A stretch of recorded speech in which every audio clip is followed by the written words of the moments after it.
Nous sommes le 7 juillet 2016. La Diamandschaft, championne du monde en titre, veut faire le doublé Coupe du monde Euro et défie en demi-finale le pays hôte, l'équipe de France. L'objectif pour la bande de Didier Deschamps est clair, prendre la revanche après l'élimination au Brésil et finir championne d'Europe devant son public. Dès le début du match, les Allemands sont mis sous pression par le 4-2-3-1 de Dédé, avant de revenir dans la rencontre vers le quart d'heure de jeu. Aux abords de la mi-temps, Patrice Evra arme sa reprise de la tête sur corner, main de Bastian Schweinsteiger, penalty pour les Bleus. À la baguette, le meilleur joueur de la compétition jusque-là, il ajuste parfaitement Manuel Neuer avec une frappe limpide et sera le visage de la domination de l'équipe de France en seconde période. Après la blessure de Boateng, les hommes de Joachim Löw sont à terre. 62e minute, le Petit Prince envoie la France en finale. C'est signé Antoine Griezmann.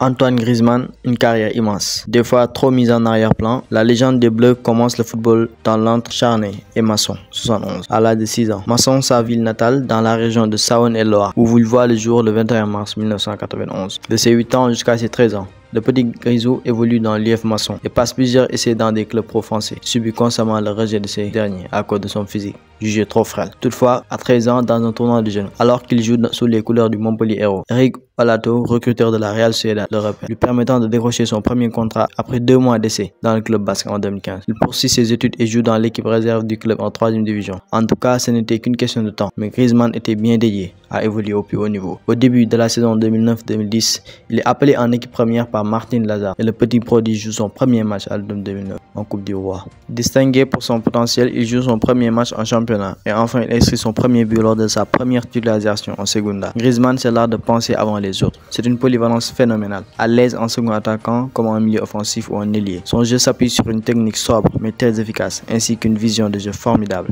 et des déplacements qui donnent le tournis. Le résultat, 5 buts en 4 matchs qui le propulsent définitivement en tant que titulaire indiscutable. Il est l'artisan de la montée de la Real Sociedad en Liga avec un splendide titre de champion de Segunda. En fin de saison, Antoine signe un contrat jusqu'en 2015 avec le club basque. Après sa montée en Liga, il aligne les bonnes performances et est bien en jambes jusqu'à la saison 2013-2014. Où le club va disputer la plus grande des compétitions européennes, la Ligue des Champions. Un rêve pour Grisou qui avait déclaré Ligue des Champions. C'est la petite musique. En barrage, il choque le monde avec une volée acrobatique mémorable contre l'Olympique lyonnais. Il délivre une passe décisive au retour pour sceller la qualification du club basque, 4-0 au score cumulé. Son statut change carrément. Antoine devient la star de l'équipe. En championnat, il ouvre son compteur dans un match pour l'Europe face à Séville. Récidive contre Valence et aligne un doublé contre la Real Valladolid. Impuissant devant l'affront des siens en Ligue des Champions. Avec aucune victoire dans un groupe composé de Manchester United, le Bayer Leverkusen et le Shakhtar Donetsk. Grisou termine avec les honneurs sa saison avec 18 buts durant l'année 2013.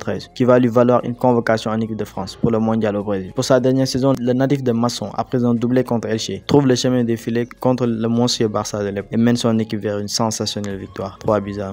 Marquant ainsi son 15e but. Le 27 juillet 2014, Antoine Griezmann rejoint les Colchoneros, champion en titre pour 30 millions d'euros. Il conserve son numéro 7 qu'il rendra iconique. Après une préparation bien sérieuse de façon Simeone, le tacticien argentin le lance très vite dans le banc avec 2 matchs de Supercoupe d'Espagne disputés par le tricolore où il délivre sa première passe décisive à Mario Mandzukic, permettant de gagner le trophée. En C1, Griezmann s'illustre en marquant dès la première journée contre l'Olympiakos, mais n'empêche pas le revers des siens. De telles performances qui suivront l'Atlético jusqu'à son élimination face à son ennemi d'antan, le Real Madrid. Griezmann néanmoins continuera sa percée fulgurante en alignant 3 doublés consécutifs en deuxième partie de saison, ce qui le hisse dans l'équipe type du mois d'avril aux côtés de Lionel Messi et Luis Suarez.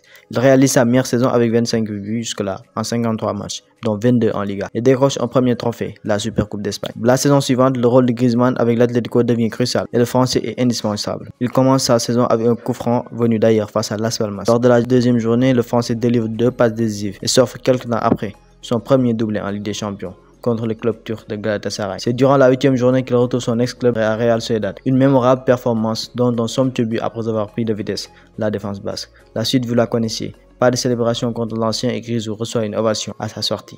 Non, 2014-2015 n'est pas la meilleure saison d'Antoine, c'est bien celle-là. Des performances majuscules, il est le joueur qui rapporte le plus de points UEFA à son club en Espagne, devant Messi, CR7, Suarez ou encore Neymar. Lors de la deuxième partie, il assume son bon début de saison et enchaîne une série de 6 victoires en 7 matchs, dont le tricolore sera buteur 4 fois. Muet devant les cages depuis un mois, il marque l'unique but du derby madrilène et atteint la barre des 20 buts en avril. Sur la scène européenne, il est seul au monde quand il inscrit un doublé au Vicente Calderón contre le Barça qui les avait battus 2-1 en l'aller en quart de Ligue des Champions. Victoire 2-0. Il envoie les siens en demi et sera l'unique scoreur à l'Allianz Arena face au Bayern de Manuel Neuer. 2 ans après le séisme subi à Lisbonne, l'Atlético Madrid, bien armé cette fois, retrouve le Real de Zizou en finale à San Siro. Le sauveur de la Maison Blanche 2 ans plus tôt, Sergio Ramos ouvre le score après 15 minutes de jeu. En seconde période, Yannick Ferreira Carrasco égalise et redonne de l'espoir au Colchoneros. Mais malheureusement, Griezmann a manqué son penalty de la 48e minute et ne pourra pas éviter la terrible séance de tir au but, ainsi que la nouvelle défaite des siens. On parlait de sa meilleure saison puisque Antoine termine 3e du Ballon d'Or et comptabilise 32 buts en 54 matchs. Les 2 saisons qui suivent, le génie français est en dessous de ses standards, marque moins et collectivement, l'Atlético est au plus mal. Des rencontres en demi-teinte, des finales perdues, des performances mitigées. Les hommes de Simeone, quand bien même, vont glaner un titre en Ligue Europa. Griezmann commence à se faire critiquer sur son manque de régularité et coupera même de son premier carton rouge en carrière. En championnat 2018, il se réveille, explose et marque 2 hat-tricks en juste 3 jours. Il est élu joueur du mois et réalise de bonnes performances, dont 19 buts et 9 passes décisives. Lors de cette même finale de Ligue Europa, c'est lui qui étrille comme il l'avait fait à ses débuts, un autre olympique, l'OM, avec un fabuleux doublé pour une victoire, 3-0.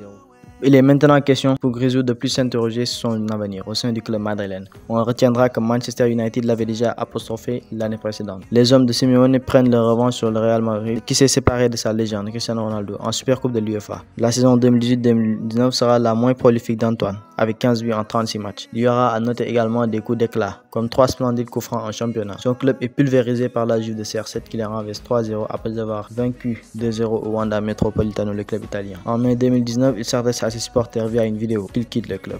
He tomado la decisión de irme, En équipe de France, c'est en 2014 que l'aventure commence, avec une première convocation pour jouer contre le Portugal. Ses débuts ont été bien évidemment passifs, puisqu'il a été suspendu en 2013 après une virée nocturne avec ses coéquipiers. Après une bonne saison avec la Real Sociedad, il part disputer la Coupe du Monde 2014 au Brésil et joue son premier match en compétition officielle face au Honduras. Trop jeune, peu expérimenté, Griezmann ne marque aucun but et ne délivre aucune passe décisive. Mais son engagement, sa combativité illustrée par ses larmes après l'élimination contre l'Allemagne marque déjà les esprits. 2 ans plus tard, l'enfant qui a longtemps eu Thierry Henry comme idole est prêt à montrer qu'il est le patron. Il aborde l'Euro 2016 en étant fatigué, mais va marcher sur la compétition. Après une victoire compliquée à l'arracher contre la Roumanie avec un merveilleux but de Dimitri Payet, Griezmann donne la victoire aux siens dans les arrêts de jeu d'une sublime tête face à l'Albanie. Déjà qualifié, les Bleus butent sur un monstrueux Sommer et accrochent le nul lors du 3e match. En 8e, contre les Irlandais, les zones de Deschamps sont menées très tôt dans le match avant que Grisou enfile son costume de héros. Avec une sublime tête puis une frappe sensationnelle du pied gauche, il obtient un penalty raté par Gignac. Et heureusement, en ce soir du 10 juillet 2016, la grâce du ciel était sur le poteau de Rui Patricio et bien évidemment le pied droit d'Ed. On était presque parfait. 2018. Pour le mondial, Griezmann et ses coéquipiers tournent la page et cette fois sont épaulés par un tout nouveau crack, Kylian Mbappé. Griezmann est dans cette compétition maître de l'exercice le plus stressant du football, le penalty. Un contre l'Australie, un contre l'Argentine lors d'un match historique.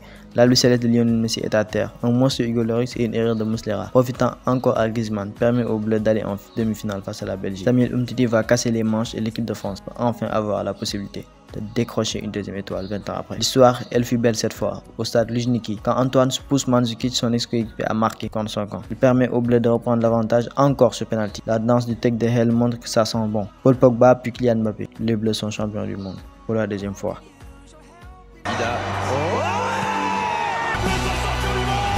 Le premier titre de Grisou en sélection. Le 11 juillet 2019, Antoine Griezmann est officiellement un joueur du FC Barcelone et ce sera le début d'une longue descente aux enfers, mais aussi d'une aventure mouvementée.